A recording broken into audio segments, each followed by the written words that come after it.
Welcome to Let's Talk Tiny, a deep dive into microplastics with author Matt Simon. He's written a book called A Poison Like No Other, How Microplastics Corrupted Our Planet and Our Bodies. Next slide.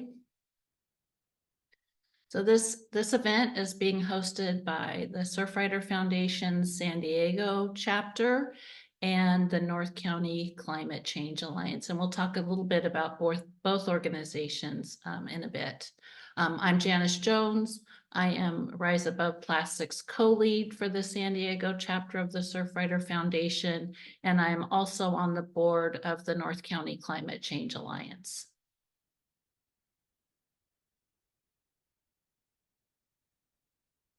Mitch, you want to introduce yourself?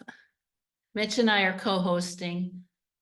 Oh yeah, thanks, Janice. I needed a cue. Hey everyone, Mitch Silverstein, he, him. I am Surfrider Foundation's San Diego County Policy Manager, and I work on lots of policy issues that affect our ocean waves and beaches, including plastic pollution.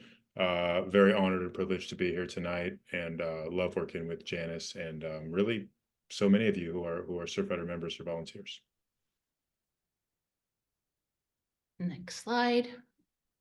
Oh, this is me too. For anyone who's new here, and I hope there is some new people, and we're doing a little bit of a mashup with some of our North County Climate Change Alliance friends and our Surfrider friends, and hopefully some new friends too. But if you're unfamiliar with Surfrider, this is our mission statement. We are dedicated to the protection and enjoyment of the world's ocean waves and beaches for all people through a powerful activist network. We've got chapters all over the country and even in some other countries in coastal regions specifically, including the Great Lakes.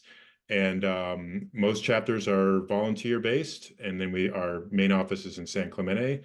And all of us staff, including me, really work hard to support not only action that protects our coast and ocean, but also to support volunteers and getting everyday people involved in protecting what they love too. And the North County Climate Change Alliance is also volunteer driven. It's grassroots, nonpartisan, nonprofit. It's located in the northern part of San Diego County, but anyone, anywhere can participate in discussions like the one we're having tonight. The goal is to empower and educate people and to inspire people everywhere to take action on climate.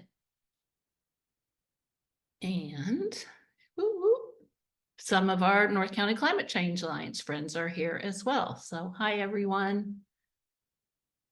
Next slide. So Matt, our special guest, we are so lucky to have him speak with us tonight. I'm a huge fan. He writes for Wired Magazine. He has articles in Wired Magazine about plastic pollution, but also about climate, environmental issues as a whole. He focuses on biology, robotics, climate change, and microplastic pollution. His book, as we already mentioned, is an eye-opening exploration about the plastic pollution crisis, and Kirkus Reviews calls it an urgent call to action aimed at curbing the introduction of microplastics into the environment. I'm going to let Matt take over, but before he does, just to mention that please post your questions in the Q&A. Mitch and I will try to answer them as we're going along if we can, but then we'll also have time to ask Matt questions at the end of his presentation. Anything else, Mitch, before Matt gets started? I don't think so. I'm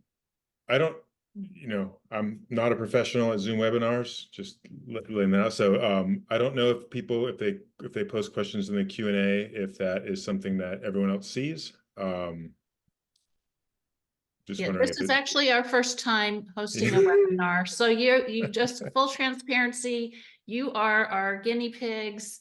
And so any of your feedback is welcome.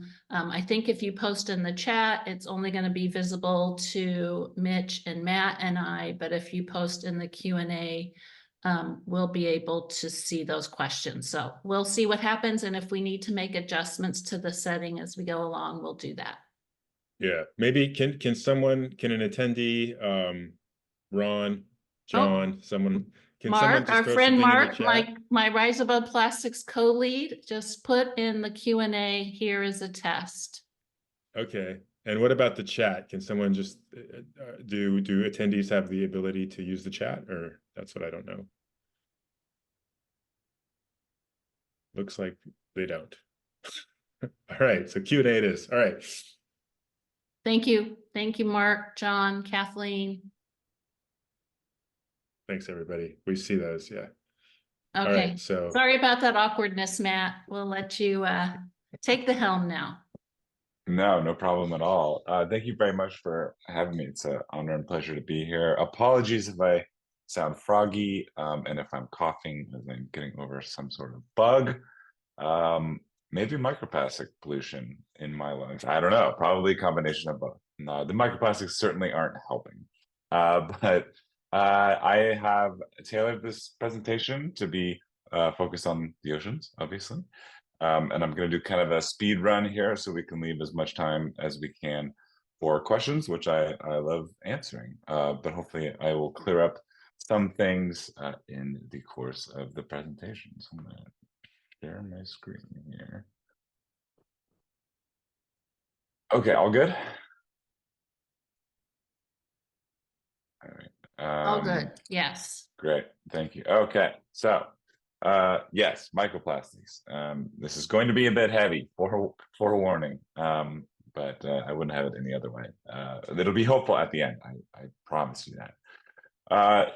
So to begin with, I think it's important that we, first of all, talk about some definitions.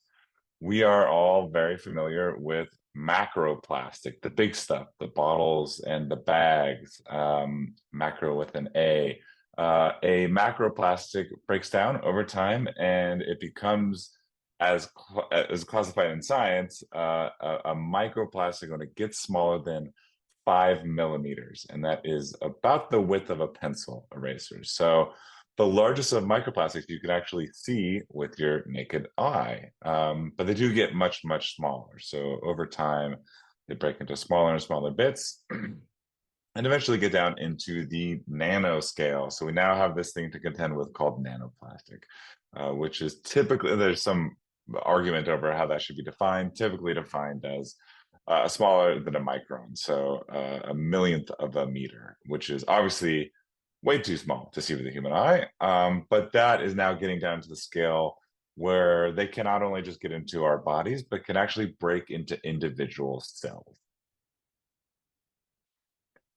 So we have probably here all seen images like this from beaches, these little bits of plastics that, again, think of a bottle or a bag, any other kind of plastic floating around on the open ocean as pre-microplastic. It will break down over time into a galaxy of smaller particles.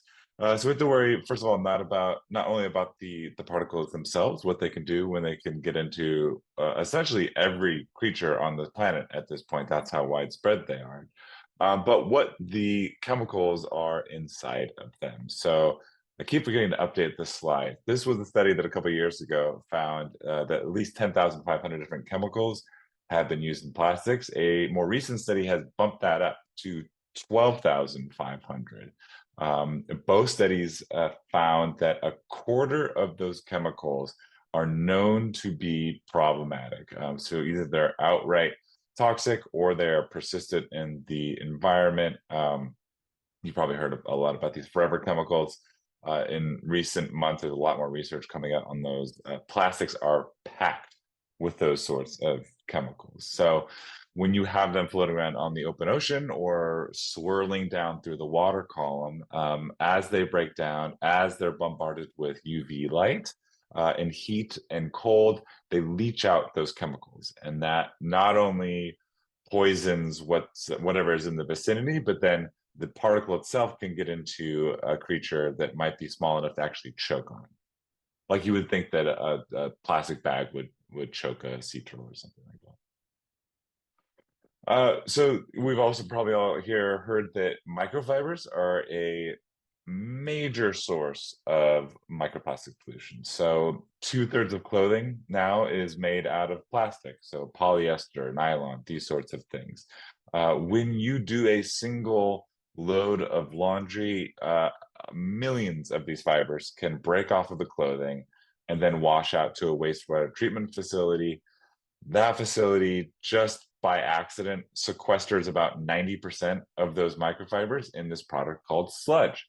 Sludge is human waste that is then used as fertilizer. It's spread on fields. When winds come along, those fields dry out and it kicks up those microfibers into the atmosphere. The remaining 10% are flushed out as effluent. That goes directly into water bodies, rivers, lakes, oceans. That is why we are finding so many microfibers in particular in the environment. Think of microfibers as like a subclass of microplastics. It's plastic all the same. They're just long and thin and fibrous. Another source that I didn't really even think about until I was writing the book is that when you're driving a car for years and years, you got to replace the tires every once in a while, right? Why? Because it's abrading. These are the forces that are very good at breaking apart plastic, heat and friction. So tires used to be made out of natural rubber from the rubber tree. That is no longer the case, hasn't been since World War II. It is now a synthetic rubber. It's a variety of plastic, and it is loaded with all kinds of really gnarly chemicals. You have probably heard in recent years that there was some detective work that scientists were doing up in Washington State. They were having mass die-offs of salmon in rivers up there after the first rains, and they went back and did some analyses and found that it was the tire particles washing off of roads and into those bodies of water, leaching out a particular chemical called 6-PPD, which is highly toxic to salmon in particular, and kills them outright. Follow-up studies have since found that to be the case for other species of fish as well. So this is probably a much larger problem worldwide than we know so far. I got a bone to pick with lawns in general.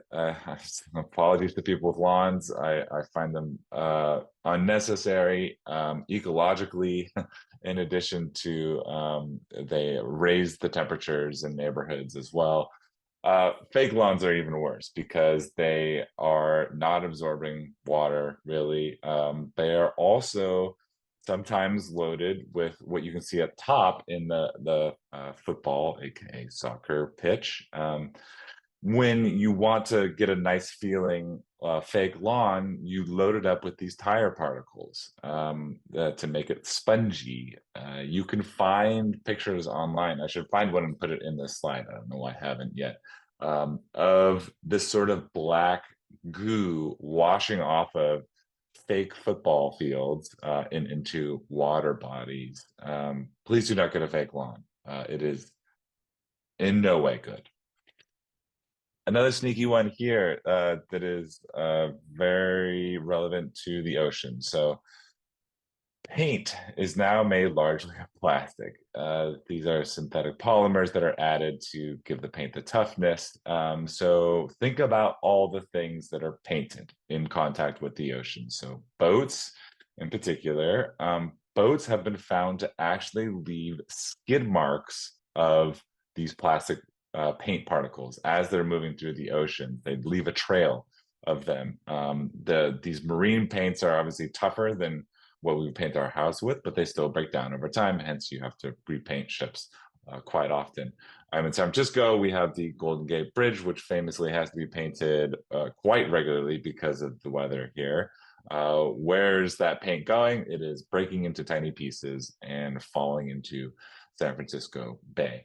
But then think about all the other infrastructure around the world that's painted, bridges, piers, all manner of infrastructure that is coated with plastic that breaks down over time. Again, one of the major things that breaks apart plastic is UV bombardment that splits it into smaller and smaller pieces that fly off as flakes. You all, I would probably preaching to the choir here on this one as well. I've heard of nurdles. Nurdles are the industry calls them pellets. These are the pre-production plastics. So this is what is melted down to make a bottle or a bag. One facility makes these little nurdles, ships them to another one to make the plastic bags or bottles. The issue there is that these things spill in extraordinary numbers. I talked to one scientist in the book who described it as it's basically like sand, like trying to keep sand in your hand. It just falls through your fingers. That's what these nurdles do.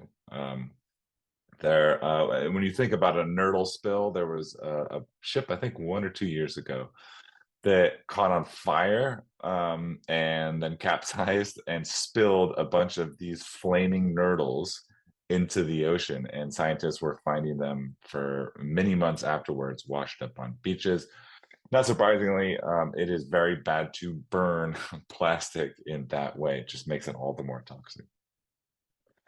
Here we have the fundamental issue in the oceans with microplastics and nurdles in particular. The picture on the left are fish eggs, and at right are nurdles. There are a massive number of species out there that are eating fish eggs for sustenance.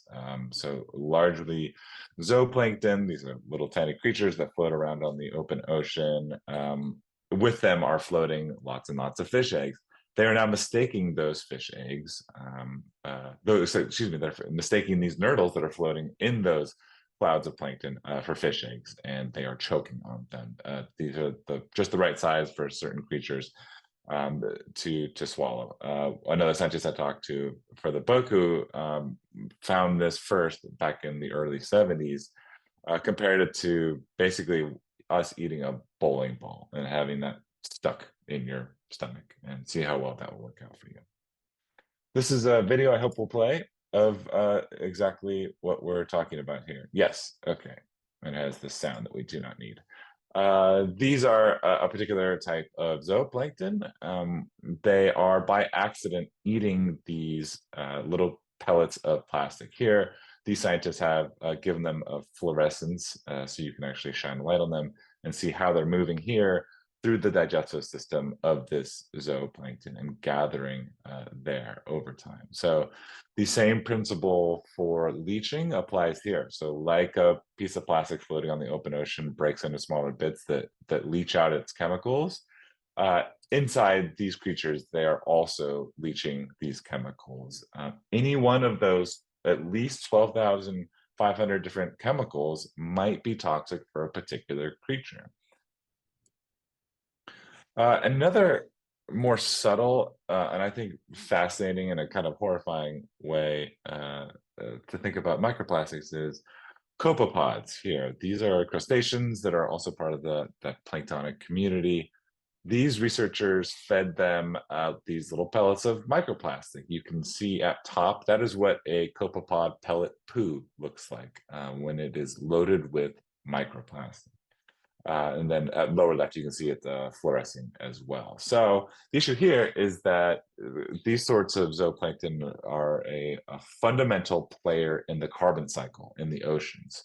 The oceans have in large part saved humanity from itself. It has absorbed something like 90% of the extra heat that humanity has put into the atmosphere, but it's also sequestering a lot of our carbon. When phytoplankton grow at the surface, they sequester carbon. These plankton eat that phytoplankton, sequester that carbon in their stomachs, poop it out, and it sinks down the water column, oftentimes reaching the very bottom of the seafloor where it's locked away for thousands of years. What these scientists found is that if you feed them a lot of microplastic, and we know that they are eating substantial amounts of microplastic in the wild at current concentrations of microplastics, it changes the buoyancy of those pellets. It makes them sink slower. So why is that important? That's important because there are a lot of other creatures up and down the water column that eat this for sustenance. They pick it apart before it is able to reach the seafloor. If you're slowing down that pellet, you're giving those creatures more time to consume that carbon and keep it in the upper water column, keeping it from getting down into the depths where it could be locked away for thousands of years. There's very new research, but look out for more, that microplastics aren't just affecting the organisms themselves, but their excrement, and that is in turn affecting the carbon cycle. Another good study, this came out, unfortunately, just after the book came out, so wasn't able to include it. This was a study that found a new disease in seabirds. They're calling it plasticosis. So seabirds are consuming, just by accident, just their daily feeding, because there's so much plastic in the ocean, they are eating a lot of synthetic particles. So they found not only the bigger particles that you can see at the left near the bird in the stomach, but also these embedded microplastics in their organs, which gives yet more evidence for something that we have been seeing in other studies, is that when microplastics get into an organism's body, they don't just stay in the digestive system. They move through the walls of the digestive system. This is called translocation. Then they wander through the rest of the body. So what these researchers found was severe damage in the kidneys and spleen. And that indicates that microplastics can be mobilized throughout the body. This is causing a new disease in birds called plasticosis, which is a truly sad state of affairs for planet Earth, that we have created this new disease for birds. So, as you might have imagined from all of this, the oceans are highly contaminated with microplastics and nanoplastics.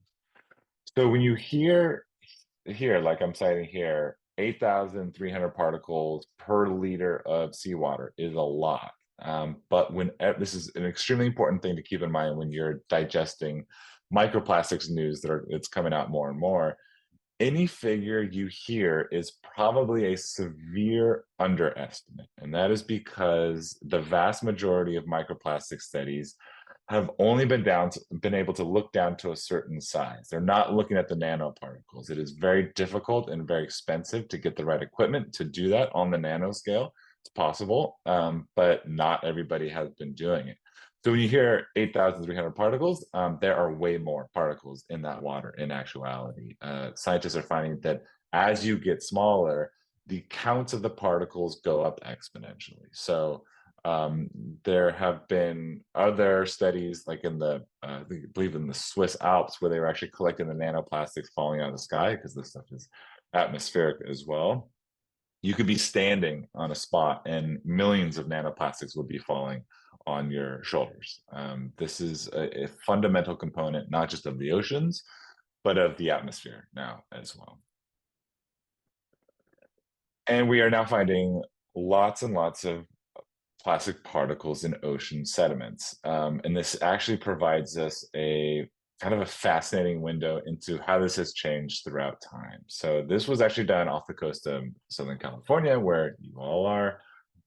These researchers went through ocean sediments. You can drill down and take a core. Where you pull up the plug, shows you year after year what was deposited. So they can go back, in this case, to the 1940s, and found that since then, the microplastic particle counts have been growing exponentially in those sediments, which means that the microplastic concentration in the oceans generally has been increasing exponentially since the 1940s. So while, and rightfully so, while we were focused on reducing macroplastic pollution, so bottles and bags and that sort of thing, microplastics and nanoplastics have always been a problem. They have just flown under the radar because they have been difficult to study and overall just detect. When we're talking about microplastics and nanoplastics in the ocean, we also have to talk about this unfortunate but interesting new ecosystem on planet Earth. This has been called the plastosphere. So as these particles are moving through the environment, they're gathering up this really complex community of microbes, as you can see in these scanning electron photographs over here at right. Um, what I find actually the most interesting here is C at lower left. It looks like a lollipop. There's an inset image there. That is bacteria probably growing on that other organism. So it's organisms upon organisms, all forming this really interesting community that changes over time. So as a microplastic comes out of a wastewater treatment facility, it has a obviously human-centric gathering of microbes. As it moves through the oceans, others come and colonize it as well. At lower right, those looks like little dots, little spheres. Those are probably some sort of bacteria that are digesting the plastic. They've evolved to digest plastic. You can see kind of a little pitting there where they're all sitting. So it's this super complex community that unfortunately does contain a lot of human pathogens. Scientists have been finding, like in particular antibiotic resistant bacteria. Others have found Vibrio, which is a kind of bacteria that is the one that causes seafood sickness in humans as well. So this is not just staying in the oceans either, by the way. Other scientists have found that as bubbles come up from the ocean, they gather a bunch of organic material, so like bacteria and viruses that are naturally in the ocean, but they're all now gathering up microplastics as they're coming to the surface. So when they do, they pop and they fling that gathered material into the air that then blows onto land as a sea breeze. So when you are breathing in ocean air, you are breathing in microplastics that have been traveling around the oceans. Likely microplastics that started in a washing machine, washed to a wastewater treatment facility where they were mixed with all kinds of other human waste, and then eventually flushed out to sea. So fun little thought experiment for you that I'm sorry to have put in your head. So as I mentioned, also this stuff is now fully atmospheric. I, for the book, went to a remote mountaintop in Utah with a scientist who has this instrument that you can see. These are buckets. When it is raining, one bucket is open and gathers the stuff that's falling out of the atmosphere that way. You can see there's a kind of a lid. When it's dry, it flips over and collects what is falling out of dry air. So you can now get a handle on how much microplastic is in the ocean. So she has a bunch of these instruments situated throughout the remote American West, far away from human cities. She was able to gather them up and then scale that up to how much might be blowing on the United States as a whole. It is the equivalent of billions of bottles of plastic falling on the United States each year as microplastic. And then when we start talking, like, again, to be very clear, that's an underestimate because it's not considering nanoplastics. And this other one mentioning here that I already talked about in the remote Alps, 19 billion nanoplastics, billion with a B, deposited per square foot of snow every week. The stuff is not just fully atmospheric, but fully a component of our atmosphere now. So that means that it is blowing all around the world. You can ask any microplastic scientist, is there any place left on the planet that is untouched by microplastics? And they will tell you no. It is all contaminated. They're finding it in Antarctica and in the Arctic. You can be an uncontacted tribe in South America and microplastics are falling on your head. So we have this sort of microplastic cycle come into view. At left, you can see the sea spray that I talked about. This is from the same scientist that I visited in Utah, this sort of modeling study that she did here. She found that, at least in the Western United States, 11% of the microplastics that are in the air floating above us come from that sea spray. So from those bubbles popping and flinging the microplastics into the sky. So you also have soil emissions, that is from the microplastics that have been spread with the sludge onto our fields, but also landfills as well. You see this really interesting, I think, figure, 84% coming from road and braking emissions. That is not necessarily, that's separate from the urban centers here that she figures only accounts for 0.4% of the microplastics flying into the atmosphere. Why is that? It's actually kind of fascinating. When you are driving in a city, there is a lower speed limit. But when you're outside of a city on these open highways, 65 miles per hour or 70 miles per hour, whatever the case may be, that provides energy to actually fling those tire particles that we talked about way up into the atmosphere. In cities, you just don't get as much of that energy flinging the microplastics into the sky.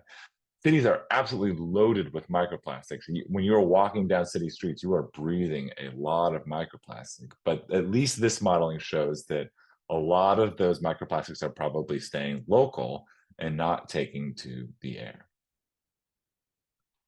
Which it really doesn't hold a candle to what we have indoors. Most studies are seemingly agreeing that indoor air is something like 6 times more contaminated than outdoor air. By one scientist reckoning, we inhale something like 7,000 microplastics a day. That is, again, a massive underestimate because it's not including nanoplastics, which are, again, exponentially more numerous in any sort of environment than microplastics are.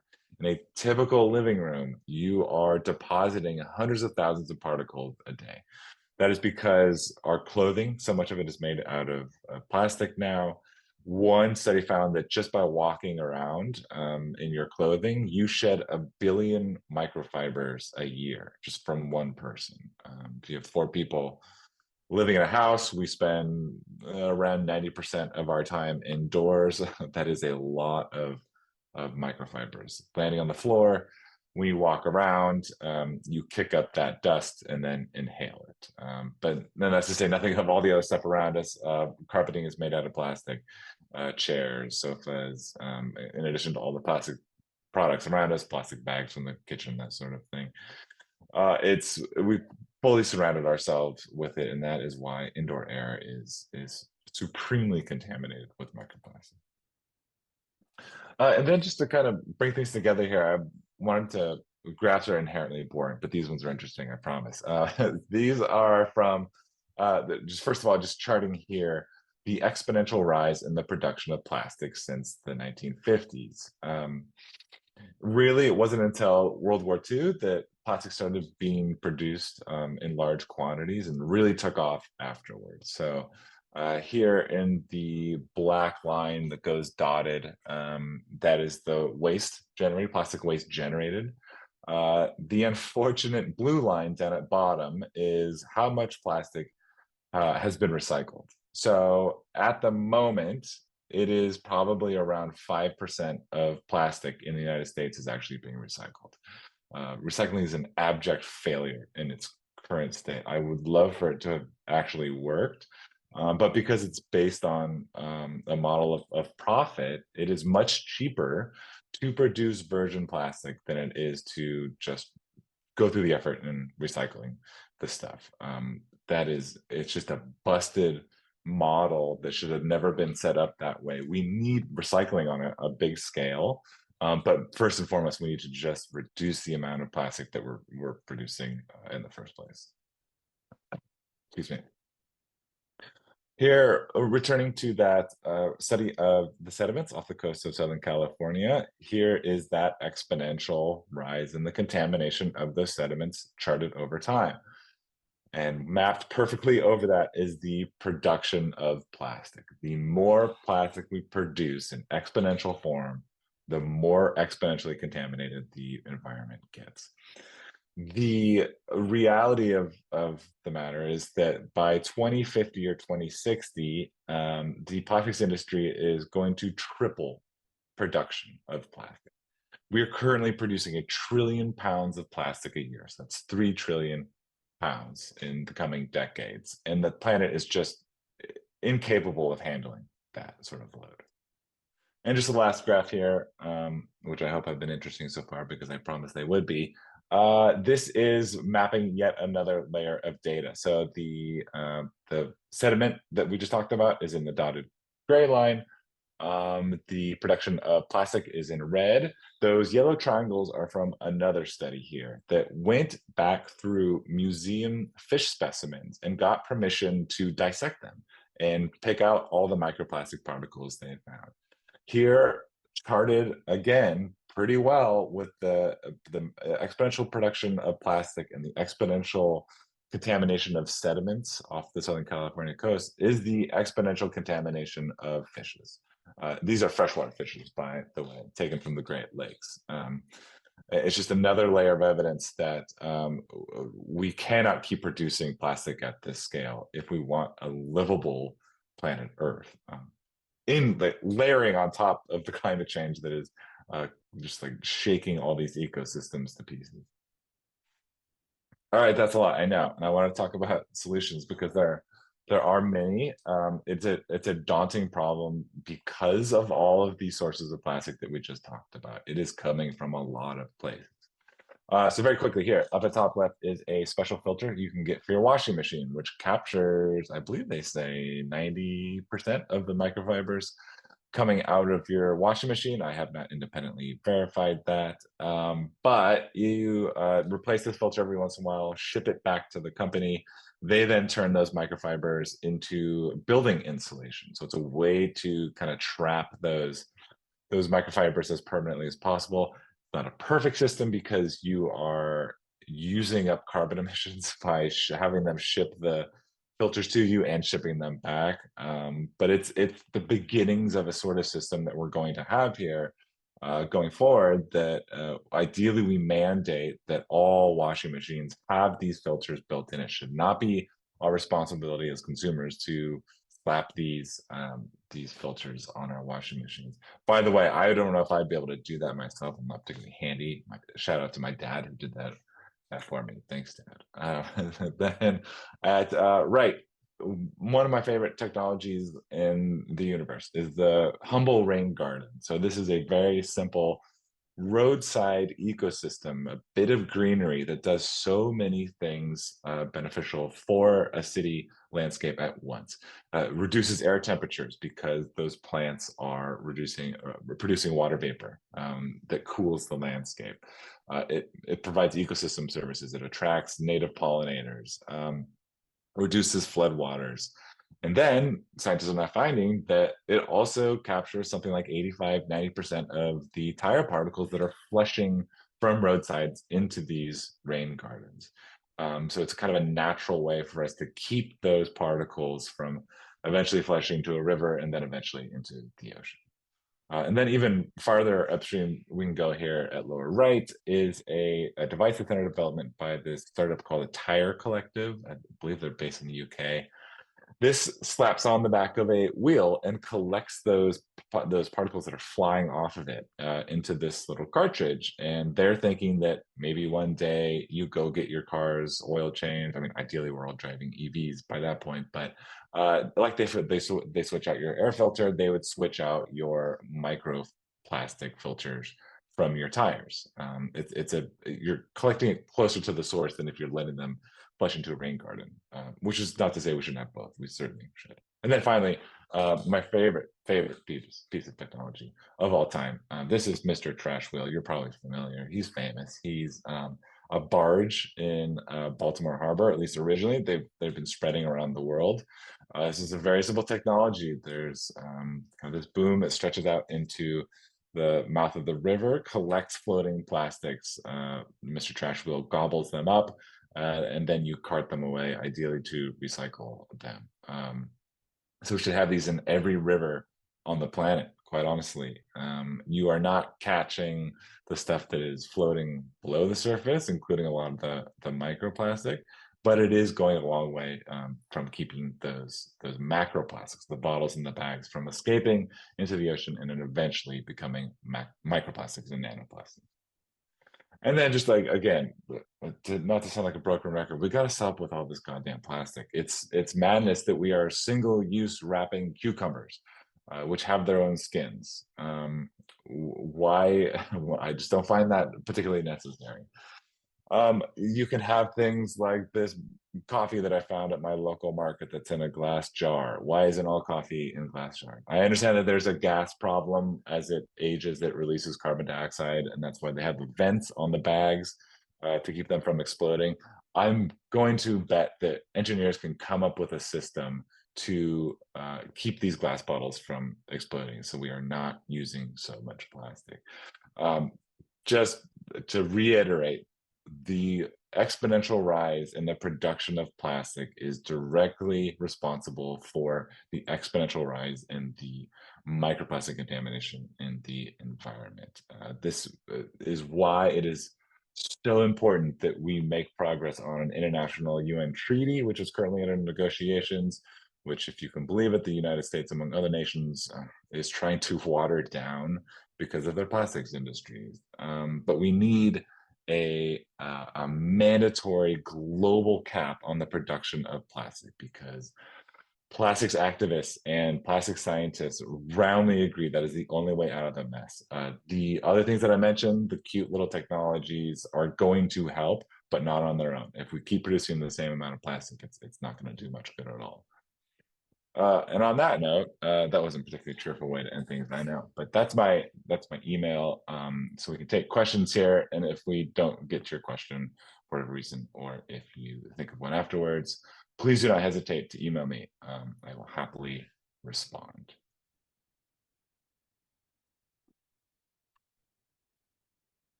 All right. Well, thanks so much, Matt. Really appreciate that.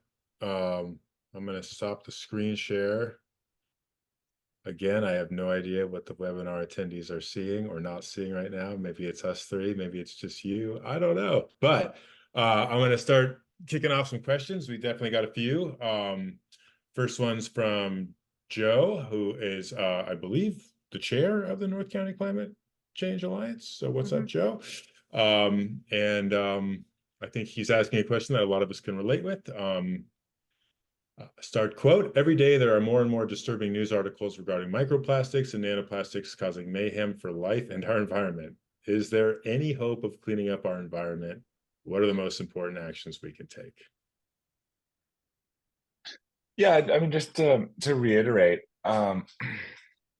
it's scary to put so much hope in politicians, especially when these UN plastic treaty negotiations are attended by plastics lobbyists. It's madness. They're there to water down things as much as possible. There is a good amount of optimism among plastic scientists that something will come of that, something in the form of a mandatory cap on the production of plastic. That is the only way out of this. We simply cannot let the production triple in the next couple of decades. That it'll be more catastrophic than it already is. And when I talk about microplastics in the environment, we are seeing, with current concentrations of microplastic in the environment, we are already seeing negative impacts on organisms like the salmon that I mentioned and the zooplankton that we saw the video of. We are seeing that on the organism scale and on the ecosystem scale. If you're losing salmon in mass die-ops, that is having a major impact on the ecosystem, in addition to the carbon cycle implications that we talked about. That is current concentrations of what we have now. If we triple production by 2050 or 2060, depending on your estimate, we're tripling the amount of microplastic, not only in the oceans, but in the air that we breathe. So we need something to come out of that treaty. But also, yeah, and I saw, yeah, like Mitch had mentioned in the Q&A that we had in France, they passed a bill a couple of years ago that all washing machines must have filters by 2025. Our state just vetoed that, which is bonkers, because that is when plastics scientists and activists talk about the best solutions, they want us to go as far upstream as possible. The farthest upstream is reducing the amount of plastic that we're producing. Farther downstream is having these filters on our washing machines that we can safely dispose of the microfibers before it washes to a wastewater treatment facility. The farthest downstream we can go is trying to collect it once it's out there. There's not much hope for that. I'm all for beach cleanups. I think beach cleanups are great, but I'm even more for beach cleanups that are funded by the plastics industry. And I'm all the more for interventions that are always funded by the plastics industry. The recycling industry should be huge, funded by the plastics industry that it has created this crisis. So there are lots of things that we can do as individuals, like getting these filters. But it's actually, I mean, you're all probably aware, there's a lot of power in an individual being able to spread the word amongst their social circles. Maybe that convinces your friend to get a microfiber filter. But I think a very impactful thing that you can do is donate time and money to the groups that are working on this, the groups that are actually in the rooms with those lobbyists who are trying to triple production in 2050 or 2060. We need people in there that are counteracting that, because we cannot afford for that treaty to fail. Thanks, Matt. I'm gonna go move on to a question from Mariana. And starting the question, I've always read that plastic isn't a very efficient product to recycle because it degrades so quickly throughout recycling. E.g., aluminum recycles great, no degradation caused by recycling. So I guess there's not a question there, but I think just maybe some confirmation that plastic recycling is at its very nature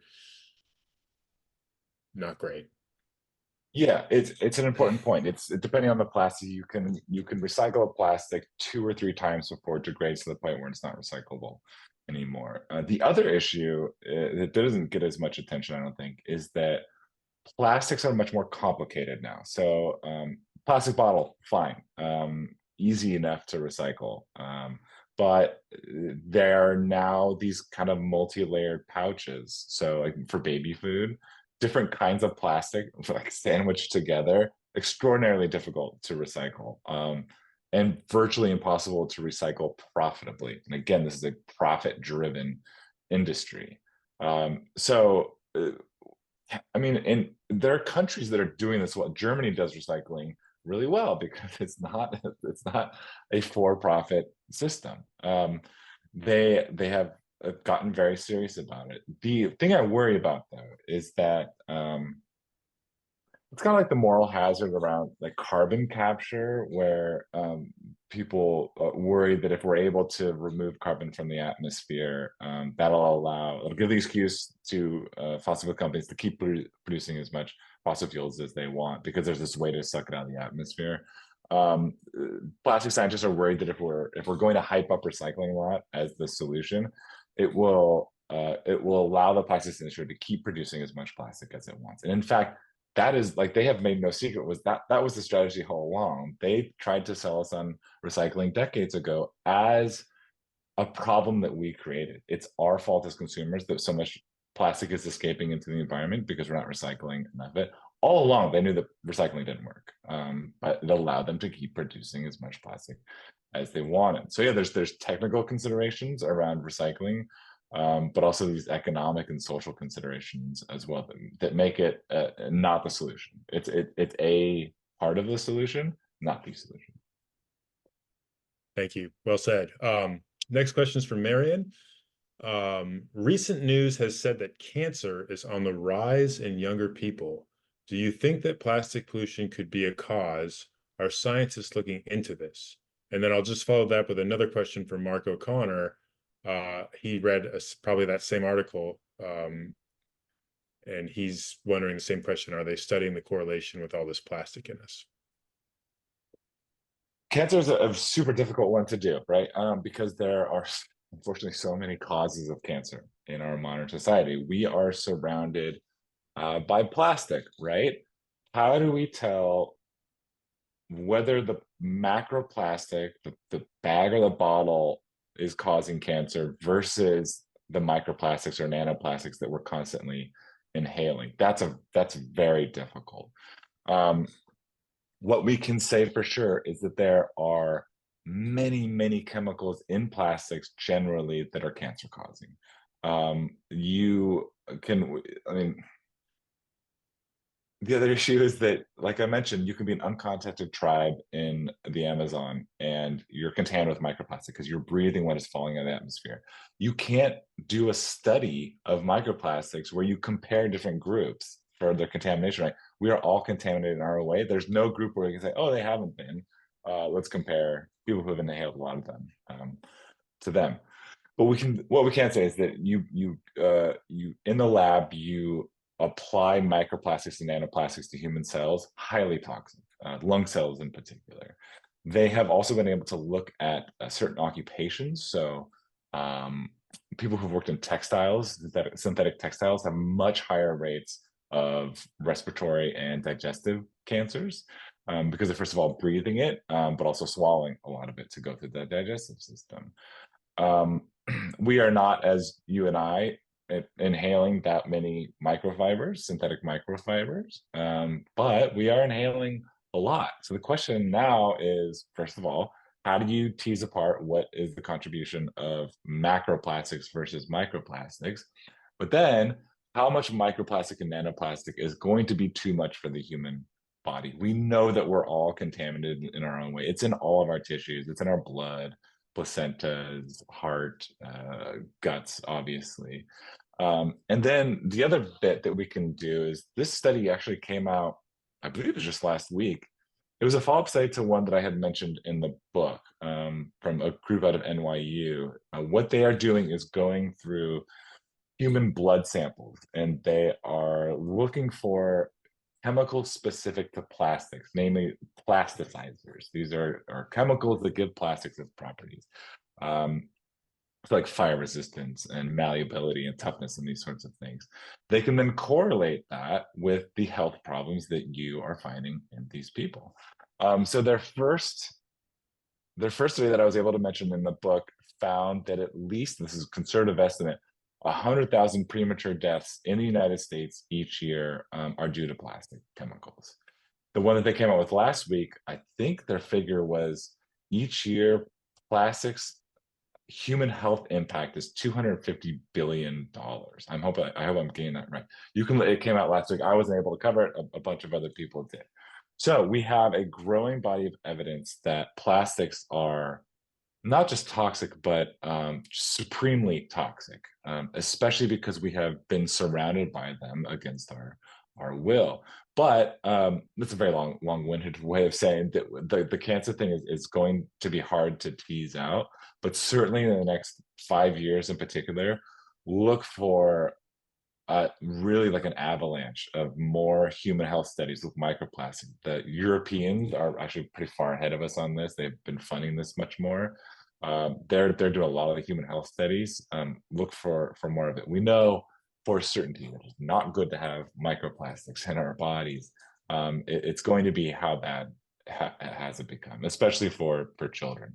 And considering chemicals like endocrine disrupting chemicals that mess with the hormone system, it's not just cancer causing ones, it's all these others that we have to put in. Again, a quarter of the 12,500 chemicals known to be used in plastics are of concern for scientists. Thank you. Next question. Does food wrapped in plastic last longer on the shelf? Another lesser of two evils issue! Exclamation mark. Right. Yeah. So this is something that the plastics industry loves to tout, is that food is kept fresher for longer with plastic, which makes it hard to explain why we have so much food waste in this country, right? Like it was working so well. Where's all this food waste coming from? So that has been in the pursuit of a truly globalized food system, right? You're not usually getting strawberries from the Central Valley of California. They're being flown in from Mexico or elsewhere. That requires refrigeration, oftentimes plastic packaging. Plastic has enabled, like so many other things, this behemoth of a system, this global food system, to take hold, which has, like, in a lot of ways improved nutrition for a lot of people around the planet. But we now have to consider, okay, so that $250 billion in medical costs in the United States alone from plastic chemicals, how much of that has been because of what has seeped into our food from the plastic packaging? This is a good a time as any to say that you should never, under any circumstances, microwave any kind of plastic. It releases extraordinary numbers of microplastics and nanoplastics into the food, in addition to those leachate, those chemicals that come out of the plastic packaging. So we'll see, in the coming years, again, more of these studies linking plastics to human health problems, and a move away as best we can, from plastic in packaging. We should be returning to glass and aluminum, these sorts of things. Things like, that bottle of coffee that I showed, things that never needed to be wrapped in plastic. Things were only ever wrapped in plastic to increase somebody's profits. It's about being lighter to ship the stuff around than glass would be, which, like, true enough. But our recycling system is so broken in the United States that we ship huge amounts of our plastic waste that we're supposed to be recycling across oceans into developing countries for them to try to recycle. So how's that for a carbon footprint of your plastic? So yeah, nothing, no plastic is microwave safe. Do not, no, there's no such thing. It's all terrible. It's all lies. All right. So next question. And that was really appreciate that you kind of took that into more of the global food system perspective. So we got a question from Ronald, who's joining us from near Lake Erie. Very cool. I live very close to Lake Erie in the Great Lakes Basin. Have you seen any studies regarding concentrations in the lakes? This is a major potable water source for millions in Canada and the US. Yes, they're very high. There was a study that I mentioned in the book that looked at denim fibers in particular. These scientists went looking through water samples and also the organisms in those Great Lakes, fish in particular, and found a lot of these denim fibers. They're blue, that they're easy to pick out, and that is coming from washing machines, which also means that all that wastewater includes a lot of microfibers too. So what's stunning about, I mean, that's pretty obvious, because there's wastewater flowing into the Great Lakes and rivers flowing into the Great Lakes, all these sorts of things. You can have a totally isolated lake. They have gone to Tibet and found an isolated lake and done the same kind of study that I mentioned off the coast of Southern California with the sediment. They looked at the sediment of the lake. Why are they finding microplastics there?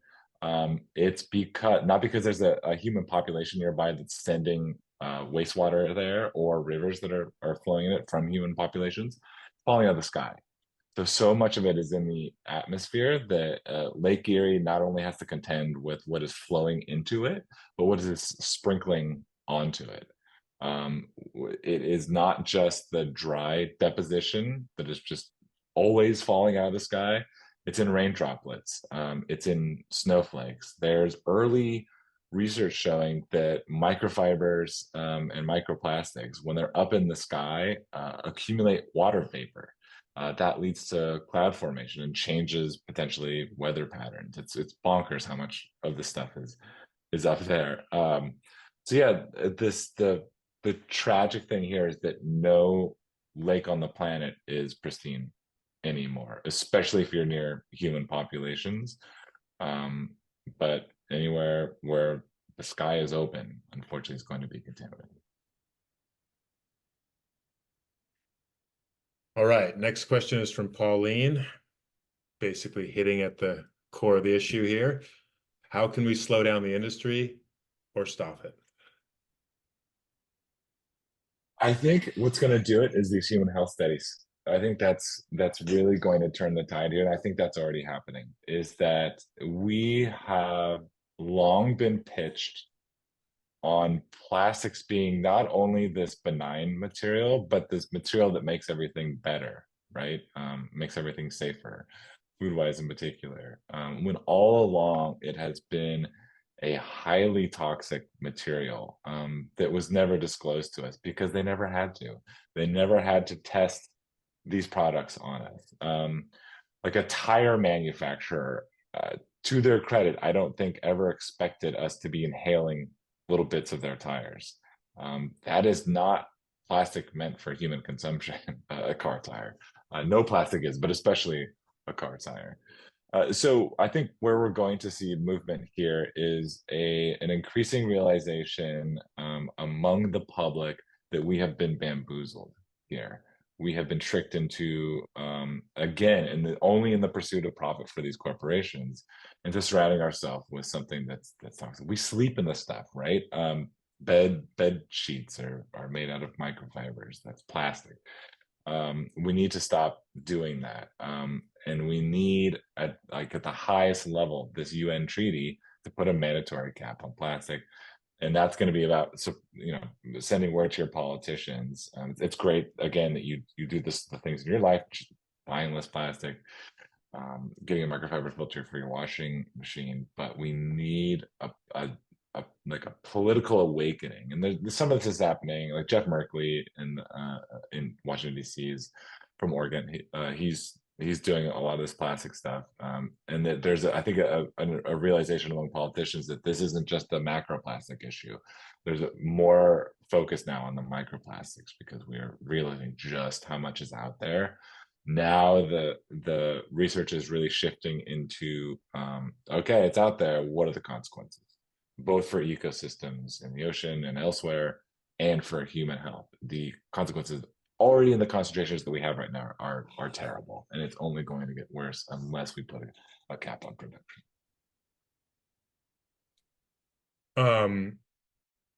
This question is related, and I feel like you've addressed it a little bit, but I'm going to ask it out of respect for everyone who's asking their questions. How much of the reason why they don't want to reduce plastic has to do with big oil? Because plastics come from oil, and oil is a huge money-making industry. This is a fantastic question, and a slide that I actually deleted in the interest of time from the presentation. I have a slide in there about this. Yes, so 99% of plastics are still made out of fossil fuels. So when you pull oil and gas out of the ground, you make fuel, of course, but so much of plastic is made out of oil and gas. That is, in large part, there's a carbon backbone to any plastic. That's what makes it so tough. That carbon coming from fossil fuels. That's the easiest, cheapest way to do it. But in addition to all that, there are lots of different petrochemicals that make plastics a plastic. Lots and lots of them. Again, over 10,000 chemicals having been used before. So people have actually modeled this out. If we let the plastics industry keep doing it, I wish I had the slide now. I think they were modeling it by 2030, if I remember correctly. It's in the book, and you can check me on it. The plastics industry, as it grows, will be emitting as much as 615 coal-fired power plants. So it takes energy to pull that fossil fuel out of the ground. It takes energy to process it into plastic, into nurdles, and then to process those nurdles into products. So there's a huge amount of emissions involved in that. And then a sneakier way that this is emitting into the atmosphere is that early research is finding that as plastics break down the environment, they off-gas that carbon, largely methane, which is an extraordinarily powerful greenhouse gas. So now we have to think, well, shit, this stuff is everywhere in the atmosphere. Is it off-gassing carbon while it's up there? And the answer is probably yes. People need to figure out exactly how much, but anywhere plastic is breaking down, it is releasing carbon. So there's the production side of the emissions, which is a lot, but the carbon inherent in the microplastics that are breaking down in the environment also eventually escapes as that piece gets smaller and smaller and smaller. And then we have to think about, okay, well, the dark colored microplastics up in the atmosphere, are they absorbing energy? Because darker colors absorb more energy than lighter colors. Are they heating the atmosphere? One early study thinks that it's probably minimal at current concentrations. Again, if we let the industry keep doing this, it is going to contaminate our environment more and more, which means more effects on ecosystems, but also intricate ways that this interfaces with a carbon cycle. Again, the stuff that's in the oceans trying to escape down into the depths is not doing so as much these days. So yeah, it's a great question. And they always remember that they are not separate industries. The plastics industry and the fossil fuel industry are one and the same. These fossil fuel companies all have divisions where they are producing plastic, intimately linked. So a good follow-up question is, can you speak to government subsidies to petroleum industry affecting the low cost of virgin plastic production? And then sort of in parentheses there that they wrote, do they or do they not subsidize the industry? Yep, yeah, it's like a continued source of bafflement for climate activists and plastic activists is that we are still subsidizing these industries to destroy the planet. When you think about the perverse nature of the way that these companies operate, is that first of all, they have like a legal responsibility to their shareholders to destroy the planet, like to maximize profits. They're going to destroy the planet first with climate change by burning those fossil fuels. Not content with doing that, they are not making it any secret that they are putting much more investment into plastics production. They see the writing on the wall, which is that we're going to be burning fewer fossil fuels as we decarbonize. They want us to use more fossil fuels as plastic.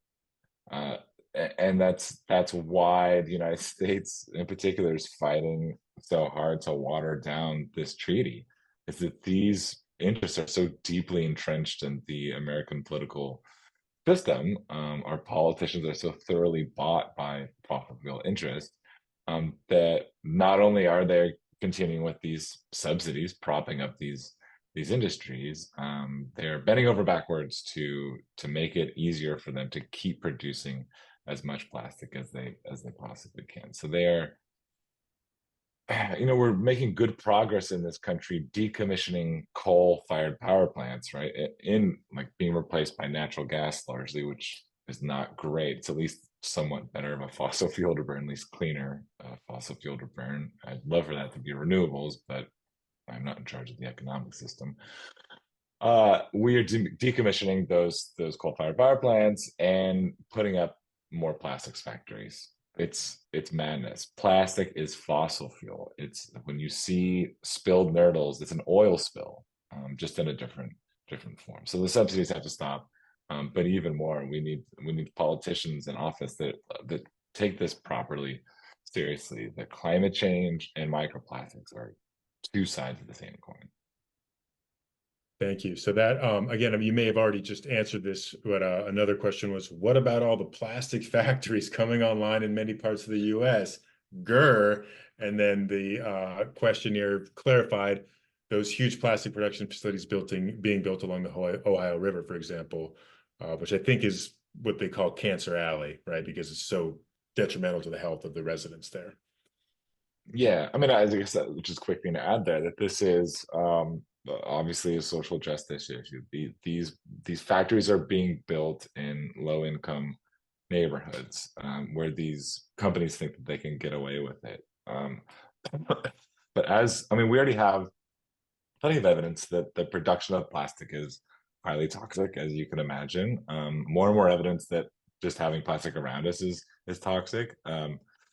You also need to consider the different components that go into a plastic product. So was it last year or the year before, the train derailment in Ohio that spilled the precursor that makes polyvinyl chloride, PVC, the vinyl chloride being the chemical, and then they lit it on fire. Brilliant. brilliant idea. So yes, it's and this is the sneaky thing, is that we have to worry about the factories that are coming online and should not be, because we don't need more plastic. Thank you very much. But they are shipping their products across the country in a creaky, to put it mildly, it's creaky railway infrastructure. It's a catastrophe at this point.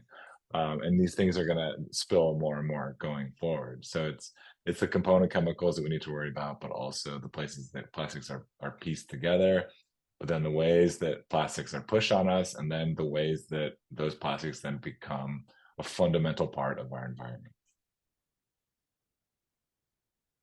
Next question is a little lighter. Does an N95 mask filter the nanoplastic? No, it's an interesting question. I don't think anybody's done a study, but these things are so small.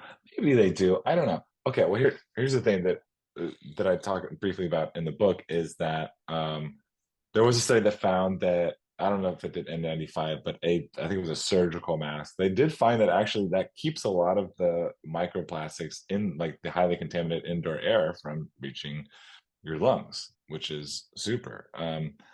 But how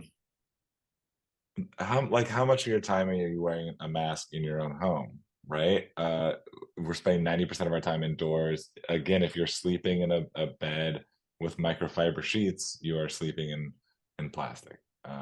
So I make it very clear in the book that we should all be wearing masks because of COVID, just to keep COVID out of your body. Also helps to keep plastic from getting in. But so much of our time is spent indoors without masks on. I wish it were the case that we had, I don't know, we're gonna get to some sort of dystopian future where we have to just wear masks all the time, like a Blade Runner kind of thing. I hope not. This is the opportunity. We're at an inflection point here to stop that from happening. All right. Question from Nan. Your statistics with indoor air quality is very concerning. Do you know if anything is being done at state or federal level to educate the public? No. California has been making, I mean, the microfiber filter catastrophe notwithstanding, has been making a lot of progress here from the regulatory side of things. So they have worked recently, first of all, to even define what a microplastic is. From that, they are getting a baseline of levels, like what do we have now in the environment? And then from that, they can say, how can we regulate to keep these microplastics from increasing, at least in California's environment, more and more. But there's not really any public health campaigns about this, because I think there are so many unknowns about the public health aspects of microplastics. We can't say for sure what exactly they're doing inside the human body. We know that it's there. The consequences aren't quite clear yet. They are not good consequences. It's just a matter of how bad it's going to be. So yeah, we need to spread the word that there are ways that we can, in our own homes, keep microplastics from taking to the air. Vacuuming religiously helps, but just also being careful to dispose of that dust in a way that this doesn't kick the fibers back up into indoor air. It's early days here. That's part of the reason why I wanted to write the book, was to kind of gather up all the state of the science into something that was hopefully digestible for the general public. Here's a good one that's probably on many people's minds. Are plant-based plastic products safer? I wish I could say they are. I'm going to be a bummer again here. They're not. Plant-based plastics are plastics that are almost identical to regular plastics. Plant-based meaning that they went and grew corn or sugar or some other plant material, extracted that carbon that you typically get from fossil fuels, and used that carbon to make a plastic. all the other chemicals are there. All the other petrochemicals are there that make a plastic a plastic. If something feels like a plastic, it is toxic. They have not dreamed up any substitute chemicals to make them non-toxic. So again, I'm sorry. I wish I had a better answer for you, like a nicer answer for you. But there's also other research showing that if you wanted to replace all the single-use plastic with plant-based varieties, you would need an extraordinary amount of water and land to grow all that plant material.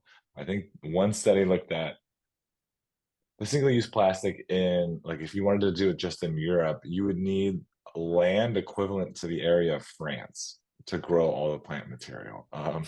It's not feasible. It's also a way for the plastics industry to greenwash, to say, oh, it's plant-based, it must break down the environment.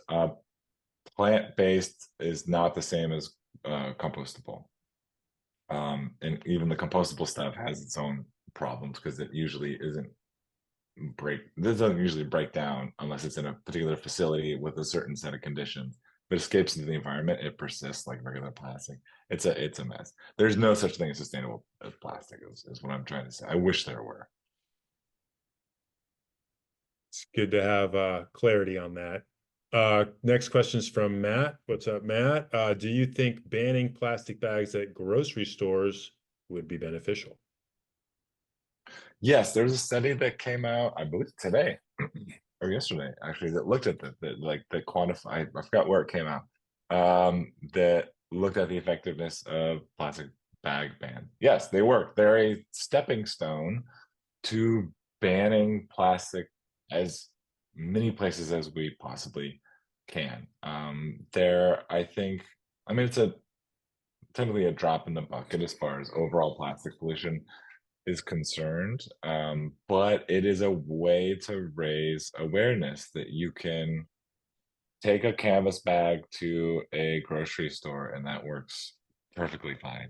And the fact is preferable because you're not putting your food in contact with plastic. Yes, I'm all for plastic bag bans. They work. It's just that we need them.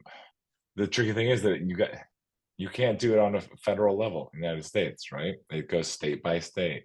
I think the petro states are going to ban plastic bags. I don't think so. And that's the other issue with plastics production is you can ban them in one country. They'll just pick up and move to a different country and produce plastic there. That's why we need a UN treaty with a mandatory international cap on the production of plastic. Yes, ban plastic bags. Down with plastic bags. They not only choke turtles and things like that, they explode into microplastics in the environment. All right, next question, and we're running. Let's see, it's 6:50, so we got 10 more minutes. So we're going to do about 5 more minutes, or 3 to 5 more minutes of questions, and then we're going to wrap up in respect for everyone's time, including you, Matt, and me and Janice and everyone else. All right, question from Ronald from Ontario, Canada. What's up, Ronald? Do you foresee something like the Montreal Protocol for chlorofluorocarbons being implemented for plastics? Yeah, good question. God, I wish. I think as we see, like, yeah, that was such a shining example of the way that international regulation can work so effectively. Has not worked for climate change, right? The Paris Agreement did not stop emissions. Emissions have kept increasing since then because it was all voluntary. Like nobody's held to any standard. They just said, okay, well, we'll meet a certain target. And if they don't, oh well, they're not getting sued in criminal court, international criminal court. But can we have some sort of protocol in place where we have like a massive reduction in the amount of plastic? I think as again we see more of these studies coming out, the human health studies, that'll light a fire under this, and we'll probably get movement on it because it's so much more nefarious than those previous that are like just simple carbon or a single chemical going to the atmosphere and burning a hole in the ozone layer. This stuff has so many negative impacts on the environment because it's everywhere. It's in every organism. There's no reason to think that that a particular animal is not contaminated with microplastics, given how thoroughly they've infested the environment. We need this is an emergency. That's what I try to get across in the book. Is like we have a small window of opportunity here to keep the plastics industry from getting even more out of hand. But it's going to require international agreement. And unfortunately, a lot of states are captured by fossil fuel interests. All right. Probably the last question. And for those of you who did ask questions that we don't get to, you know, a couple of them are going to be answered in some of the resources we provide to all the attendees afterwards. So I've kind of purposely, trying to be selective here. Who can we contact to pressure the U.S. to help the passage of a meaningful UN plastics treaty? I think it would start with your politicians, whoever represents you on the federal side of things, but also don't leave out the local side of things. There's a lot of movement that we can get on a state scale. As we well know, what goes in California often goes elsewhere in the years that follow.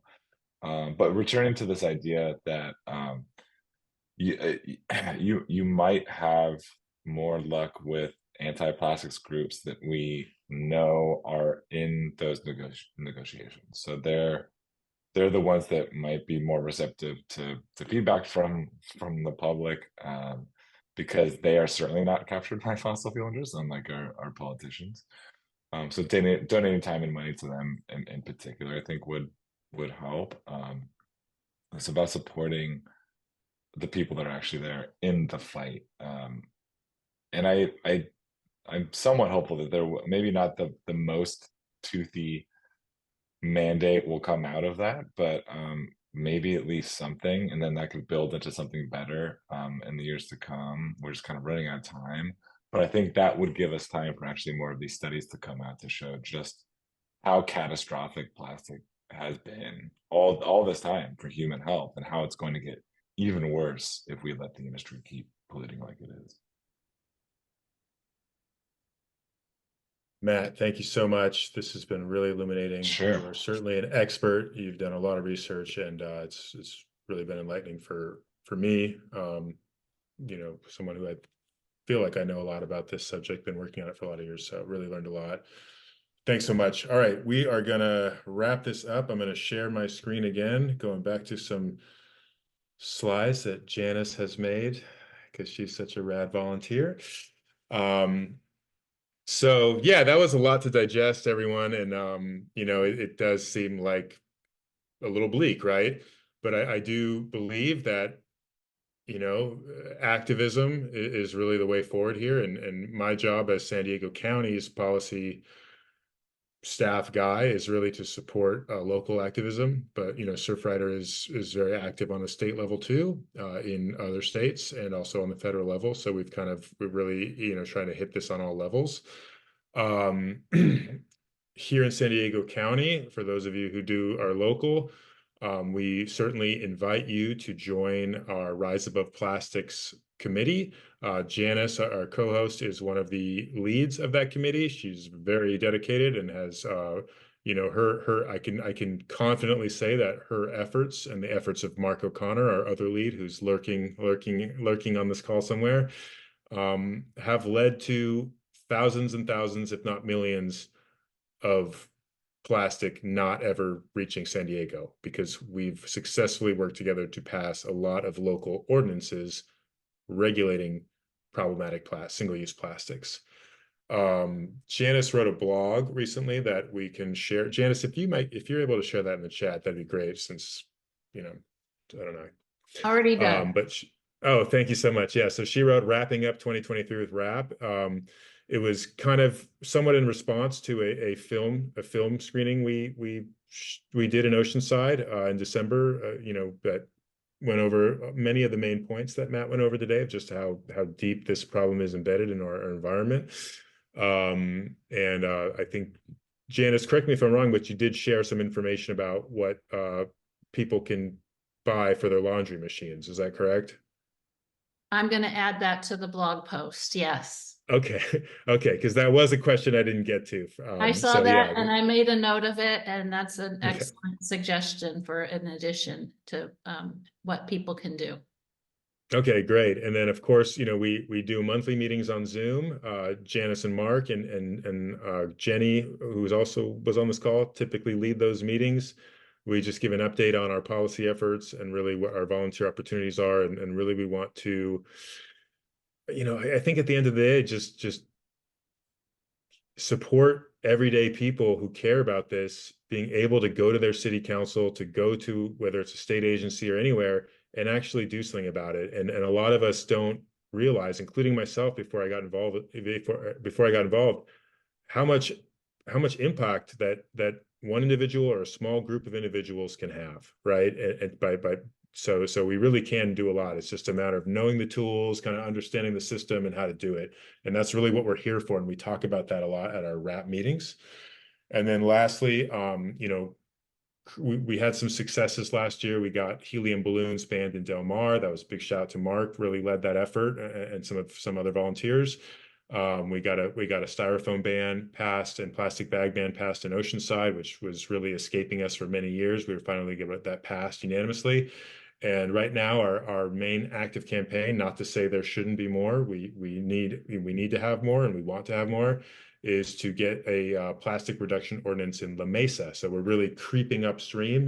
We've been focused on coastal communities, but we want to go upstream as well, because as we know, as Matt has so eloquently explained to us, that really no matter where this plastic is, it's going to end up in our ocean. It's going to end up in our environment. So our friends at Oceana, a similar group that fights against plastic pollution, they're hosting a film called We're All Plastic People Now. Again, that's the same film we just recently hosted in Oceanside at Helix Brewing Company in La Mesa on January 30th at 5:30. And that, of course, we're strategic, not to give away our top secret strategy here, but we are strategically filming that in community where we are trying to push for an ordinance to reduce plastic pollution. So that's how we roll, right? It's a community effort. All right, let's see here. So next slide.